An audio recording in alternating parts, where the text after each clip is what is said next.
रबी बिन सुलेमान, आप कहते हैं मैं हज के लिए गया। मैं हज के लिए गया तो कूफे में काफिला ठहरा हुआ था।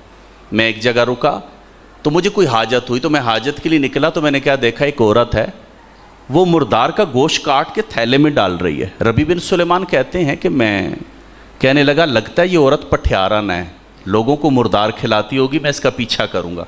रबी बिन सुलेमान कहते हैं कि जब उसने थैला भर लिया वो चल पड़ी, मैं उसके पीछे चल पड़ा। आप फरमाते हैं वो तेज़ तेज़ जा रही, मैं भी पीछे जा रहा हूँ। एक बड़ा सा घर आया, बड़ा सा दरवाज़ा है, औरत ने दरवाज़ा बजा दिया। जब दरवाज़ा खुला तो 3 मासूम बच्चियों के चेहरे नज़र आए, जिनके चेहरे से गुर्बत के आसार टपक रहे थे, नूरानी चेहरे थे। कहा औरत अंदर चली गई, दरवाज़ा बंद हो गया। रबी बिन सुलेमान कहते हैं मैं दौड़ के दरवाजे के करीब चला गया। औरत ने बच्चियों से कहा, बच्चियों ये लो पकाओ और खाओ। रबी बिन सुलेमान कहते हैं मैंने आवाज़ दी, खातून मुसलमानों को मुर्दार खिलाने की इजाज़त नहीं है, आप बच्चियों को मुर्दार क्यों खिला रही हैं? उसने कहा, हमारे ज़ख्मों पे नमक छिड़कने वाले तू कौन है? हम तो खुद गमों के कैदी हैं। मैंने कहा, खातून बच्चों को मुर्दार क्यों खिलाती है? उसने कहा, ऐ हमारे दरवाज़े पे आवाज़ बुलंद करने वाले, हम सादात घराने से ताल्लुक़ रखते हैं, इन बच्चियों का बाप फौत हो गया है, ये यतीम हैं, जो जमा पूंजी थी ख़त्म हो गई है, घर में कुछ भी नहीं है, अब फाके शुरू हो गए हैं, तुम्हारे लिए जायज़ नहीं है, हमारे लिए जायज़ है, जा अपना काम कर। रबी बिन सुलेमान कहते हैं मैं पलट आया, जब मैं काफ़िले में आया मैंने अपने पैसे इकट्ठे किए, मैंने भाई से कहा मैंने हज के लिए नहीं जाना।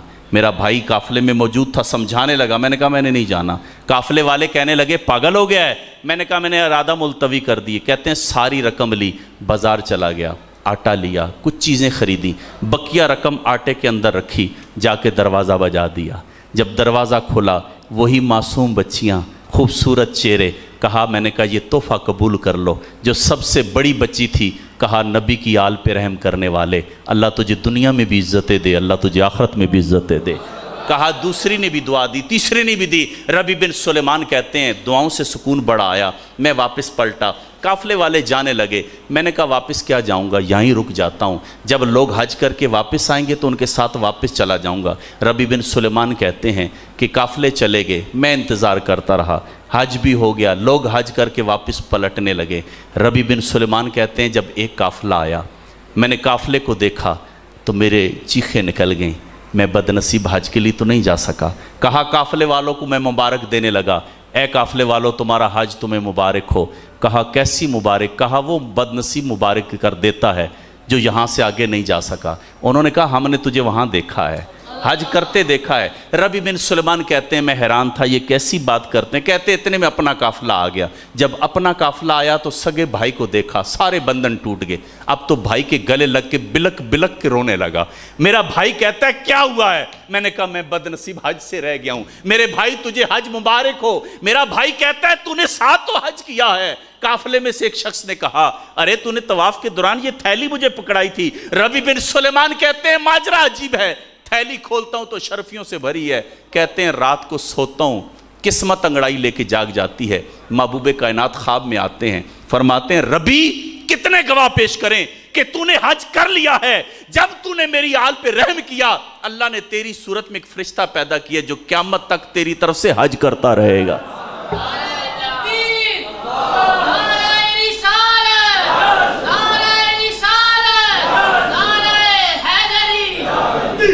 नबी की आल से प्यार करने वाला महरूम रह सकता?